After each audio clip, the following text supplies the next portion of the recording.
Friends, welcome to VM அண்ணவியல் channel. நம்ம இன்றைக்கி என்ன பண்ண போகிறோன்னா பாஸ்தா. கடாயில் தண்ணி கொதிக்க வச்சுருக்கேன் பாருங்கள். அந்த தண்ணியிலே கொஞ்சம் உப்பு போட்டுக்கலாம். பாஸ்தா இங்கே தட்டில் வச்சுருக்கேன் பாருங்கள். இதுக்கு தேவையானது வெங்காயம், பூண்டு இடித்து வச்சுருக்கேன், 5 தக்காளி நம்ம அரிஞ்சு சேர்க்க போகிறதில்ல, மிக்சியில் தான் போட போகிறோம். எதனாலன்னா செய்யும்போது நான் சொல்கிறேன் வாங்க.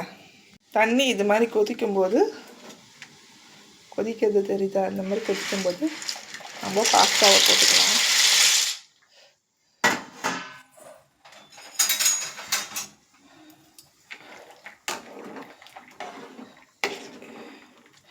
இது ரொம்ப வேக வச்சா களி மாதிரி ஆகிடும். ஓரளவுக்கு அரை வேக்காடு வேக வச்ச பிறகு நம்ம வெடிக்கட்டிக்கணும்.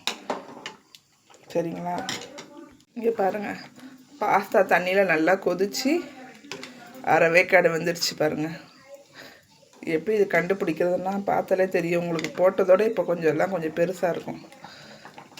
அதை வச்சு நீங்கள் ரொம்ப வேக வைக்க வேண்டாம். இந்த லெவல் தெரியுதுங்களா? அந்த அளவுக்கு இருந்தால் போதும். இது மாதிரி எல்லாமே வெடிச்சுக்கலாம். அதே கடாயில் கொஞ்சம் எண்ணெய் ஊற்றிக்கலாம். எண்ணெய் கொஞ்சமாக ஊற்றினா போதும், நிறைய ஊற்றணும்னு அவசியம் இல்லை. அதிலே வெங்காயம், பூண்டு, கருவேப்பிலை சேர்த்துங்க.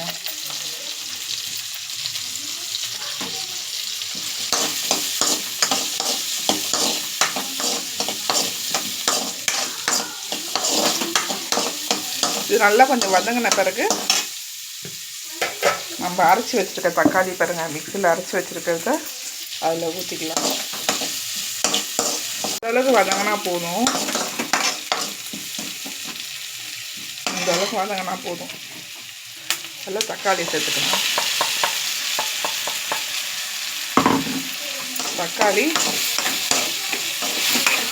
தக்காளி நம்ம கொஞ்சம் அதிகமாக தான் சேர்த்துருக்கோம். வெங்காயம் கொஞ்சம் கம்மியாக சேர்த்துருக்கோம். வெங்காயம் ஒரு 3னா தக்காளி ஒரு 5 தக்காளி. ஏன்னா இதில் நம்ம சாஸ் கீஸ் எதுவுமே சேர்க்க போதில்லை. தக்காளி சாஸ் எல்லாம் அரைச்சி வச்சு தக்காளியை ஊற்றி தான் வைக்கிறோம். அதனால் டேஸ்ட்டும் நல்லாயிருக்கும். இந்த அரைச்சி ஊற்றுறதுனால பாஸ்தாவில் எல்லாமே இந்த மசாலாலாம் நல்லா ஒட்டி சூப்பராக இருக்கும். தக்காளி கொஞ்சம் வதங்கட்டும். இந்த அளவுக்கு வதங்கின பிறகு தக்காளியும் போட்டுக்கணும். தக்காளியும் நல்லா வதங்கிடுச்சு. இதுக்கு தேவையான காரமும் கரம் மசாலா 2 தான். அதையும் போட்டு நல்லா கொஞ்சம் வதக்கிட்டு கொஞ்சம் தண்ணி ஊற்றிக்கலாம். இந்த மசாலா கொஞ்சம் அந்த ஸ்மெல்லு போகிற வரைக்கும் கொஞ்சம் கொதிக்க விடுறதுக்கு கொஞ்சம் தண்ணி ஊற்றிக்கலாம். ரொம்ப ஊற்ற வேண்டாம்.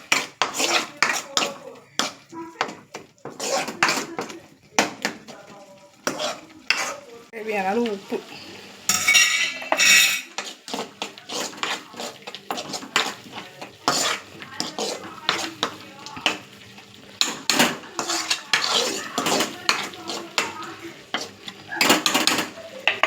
இந்த ஸ்டேஜில் நம்ம பாஸ்தாவை போட்டுக்கலாம்.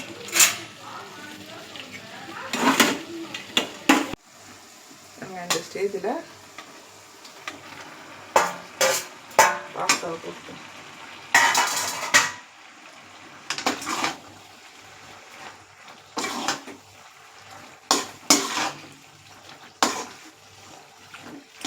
இங்கே பாருங்கள், எல்லா பாஸ்தாலையும் அந்த மசாலா அப்படியே ஒட்டின்னு வருது பாருங்கள்.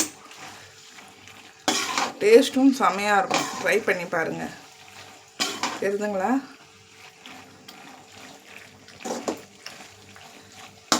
எப்படி இருக்குது கமெண்ட் பண்ணுங்கள், ஷேர் பண்ணுங்கள், சப்ஸ்கிரைப் பண்ணுங்கள். எப்படி இருக்குன்னு பாருங்கள். பாய்.